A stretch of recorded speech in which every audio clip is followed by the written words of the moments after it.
क्या आप जानते हैं कि देवी संध्या ने समस्त पुरुष जाति को 3 भयंकर श्राप दिए थे? लेकिन क्यों?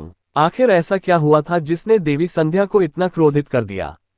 क्या ये श्राप आज भी हर पुरुष के जीवन को प्रभावित कर रहे हैं?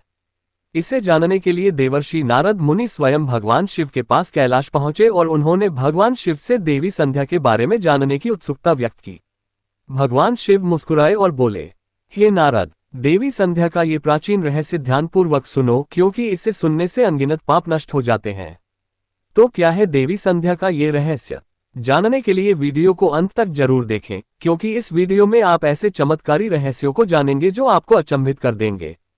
इसे अपने दोस्तों और परिवार के साथ जरूर साझा करें ताकि वे भी इस अद्भुत कथा से अवगत हो सकें। और सभी शिवभक्त कमेंट बॉक्स में हर हर महादेव लिखकर अपनी भक्ति प्रकट करें। एक समय की बात है जब देवर्षि नारद भगवान शिव के दर्शन के लिए कैलाश पर्वत पहुंचे। उन्होंने शिव जी के चरणों में नतमस्तक होकर पूछा, हे प्रभु, मैं ये जानने आया हूं कि देवी संध्या कौन थी और उन्होंने समस्त पुरुष जाति को कौन सा श्राप दिया था। भगवान शिव ने गंभीर स्वर में कहा, हे नारद, देवी संध्या का ये प्राचीन इतिहास अत्यंत रहस्यमय और प्रभावशाली है। मात्र इसका श्रवण करने से ही असंख्य पाप क्षण भर में भस्म हो जाते हैं। ये सुनकर नारद मुनि की जिज्ञासा और भी बढ़ गई। उन्होंने विनम्रता पूर्वक कहा, हे प्रभु, मैं इस कथा को पूरी श्रद्धा से सुनूंगा। कृपा कर इस रहस्य से मुझे अवगत कराए। तब भगवान शिव ने देवी संध्या की दिव्य और रहस्यमय कथा सुनाना प्रारंभ किया। हे नारद, जब सृष्टि का आरंभ हो रहा था तब ब्रह्मा जी कमल के आसन पर विराजमान होकर गहन ध्यान में लीन थे। तभी उनके मन में सृष्टि की रचना करने की इच्छा उत्पन्न हुई। जैसे ही यह इच्छा प्रकट हुई, उनके मन से एक अद्भुत त्रिभुवन सुंदरी कन्या प्रकट हुई। उसकी सुंदरता अद्वितीय थी और उसका मोहक स्वरूप देखकर समस्त ब्रह्मांड मंत्रमुग्ध हो गया। क्योंकि वह ब्रह्मा जी के मन से उत्पन्न हुई थी, इसलिए वह उनकी मानस कन्या कहलाई। ब्रह्मा जी ध्यान की अवस्था में थे और उसी दौरान ये कन्या प्रकट हुई, अतः उसका नाम संध्या रखा गया। जब ब्रह्मा जी ने अपनी ध्यान मुद्रा से नेत्र खोले और उस अनुपम सुंदर कन्या को देखा तो क्षण भर के लिए उनका मन विचलित हो उठा। संध्या का मोहक रूप इतना अद्वितीय था कि ब्रह्मा जी भी उसके प्रभाव से बच नहीं सके और उनके भीतर काम भाव जागृत हो गया। जैसे ही ब्रह्मा जी की ऐसी कुपित दृष्टि संध्या पर पड़ी, उसका दिव्य तेज क्षीण हो गया। ये देखकर संध्या अत्यंत दुखी हो गई और वह उस स्थान को तत्काल छोड़कर चली गई।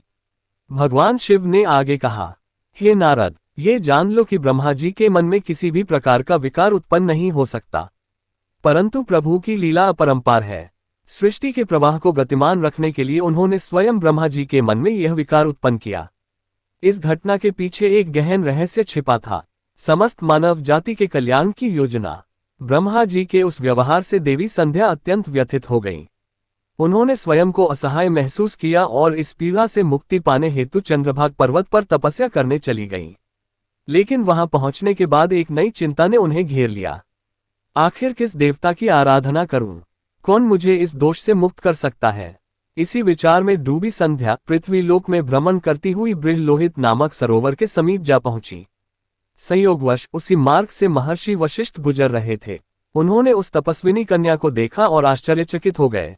वह कन्या साधारण नहीं थी, उसमें दिव्यता थी। महर्षि वशिष्ठ उसके पास गए और कोमल स्वर में बोले, भद्रे, तुम कौन हो? किसकी पुत्री हो? इस घने वन में अकेली क्यों भटक रही हो?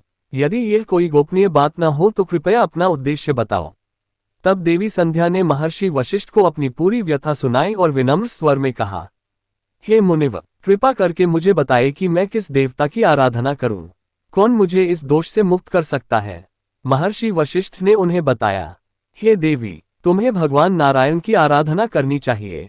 नमो नारायणाय नमः इस महामंत्र का जाप करो।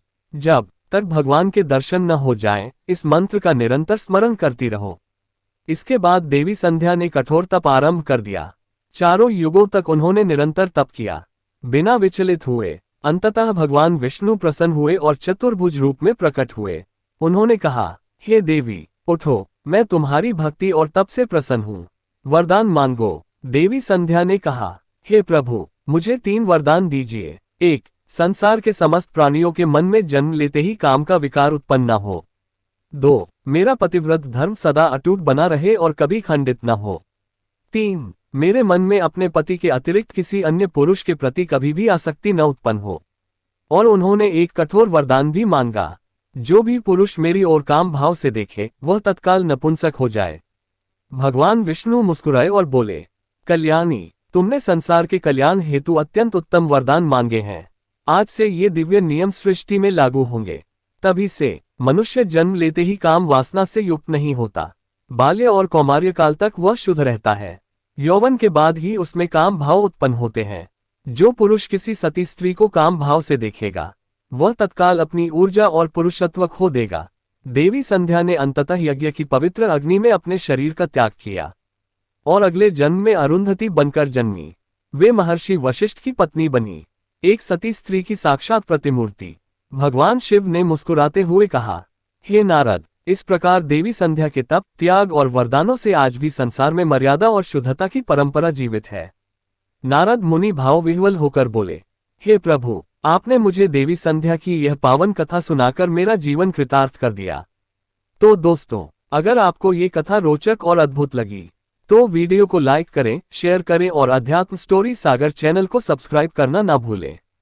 कमेंट बॉक्स में हर हर महादेव लिखकर बताएं कि अगली रहस्यमयी कथा आप किस विषय पर देखना चाहते हैं। मिलते हैं अगली कथा में, तब तक के लिए धन्यवाद।